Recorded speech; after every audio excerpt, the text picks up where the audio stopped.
Enola Holmes. Jake, I know you saw this. Kev, did you see I did. Enola Holmes? I haven't seen it. Jake, take it away. I was very pleasantly surprised by this movie.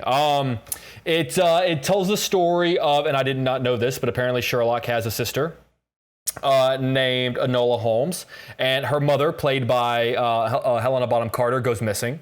And so Henry Cavill and then Sherlock's brother, Mycroft, show up and to kind of like take care of her while their mother is missing, and she kind of takes off and goes on her own adventure to find her mother. I was surprised at how big. I really thought Henry Cavill as Sherlock was going to kind of just be I'm surprised at how big of a role he has in it. And then also, I don't know if you guys have heard sort of the behind the scenes drama with this movie. So the family of Arthur Conan Doyle, who owned the rights to Sherlock Holmes, they only own the rights to like 1929 and beyond. They don't own the rights to like 1928 and before. And 1928 and before Sherlock Holmes was a very cold, calculated, non-emotional character, which is why, and so all of those rights to adapt that Sherlock Holmes are free. Which is why so often studios will portray Sherlock as being this cold, calculated guy. And so Netflix is actually currently being sued by the family because they have portrayed Sherlock in this film as sort of an emotional, caring man. And the family, the estate, says that they own the rights to that version of Sherlock. And they say that the reason that Conan started writing differently is he came back from the war and he started sort of feeling differently about life. And so it just really made me realize like it was such a fresh, interesting take on Sherlock Holmes, because we haven't really seen him portrayed that way before. But Millie Bobbie Brown does the whole like breaking the fourth wall, speaking directly to us. She's so charming. It was a lot more violent. It's a straight up PG-13 film. I thought it was going to be kind of a family friendly. Oh yeah, I thought so too. It's much more for more so than it's not rated R, but more so than I thought it was going to be. A lot more violent.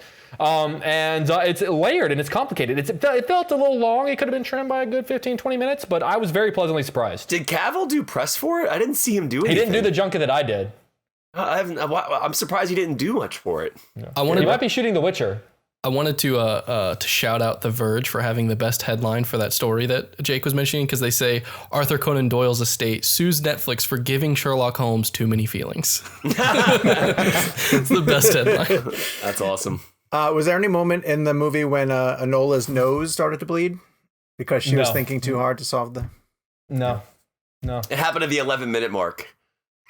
Thank you. Well done. And people said, this is a stranger thing that's happening here. Oh, Jesus. When they say that line, they all look show. right at the camera when they say it. Wait, so does Enola have a couple homes? Is that why it's called that? Like she owns a couple, like does she have a beach house and like... Real estate. She works in real estate, yeah. The whole story is she keeps buying homes where people have been killed, and so he's going to come by and solve the murder.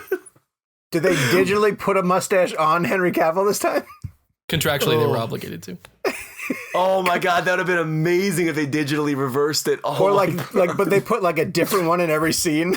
Like in one, it's like really big and long. No, between shots, like they cut away to someone's reaction, they cut back, and it's all twirly. Then one time they cut to Enola, she's got like a goatee.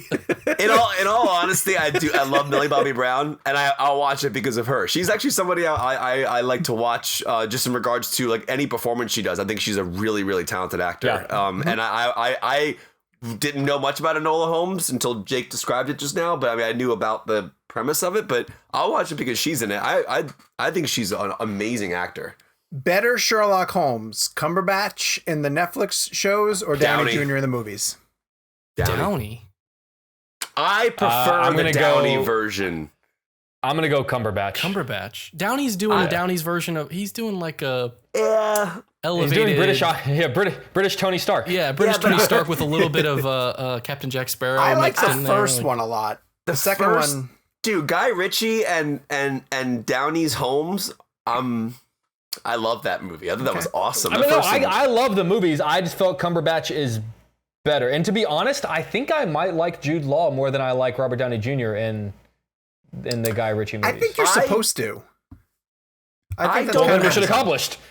I don't know enough about Sherlock Holmes to say which character is closer to Sherlock Holmes. I mean, No, like you know this, what? I'm going to admit something here. I've never read a Sherlock Holmes story. right. I feel like I should. I feel like I should pull one off the shelf and just read them. The only thing I know about Sherlock Holmes is from movies and television. Yeah, our perception of Sherlock Holmes comes from this concept of who Sherlock Holmes is in the media. Well, which is why it's this new portrayal by Henry Cavill is so like refreshing and interesting, because it really, and granted, I sort of knew the backstory going in with the whole lawsuit and everything, but it really made me realize, wow, I actually haven't seen Sherlock show like sympathy or caring to anyone. Okay, well, Enola Holmes coming to Netflix on Friday.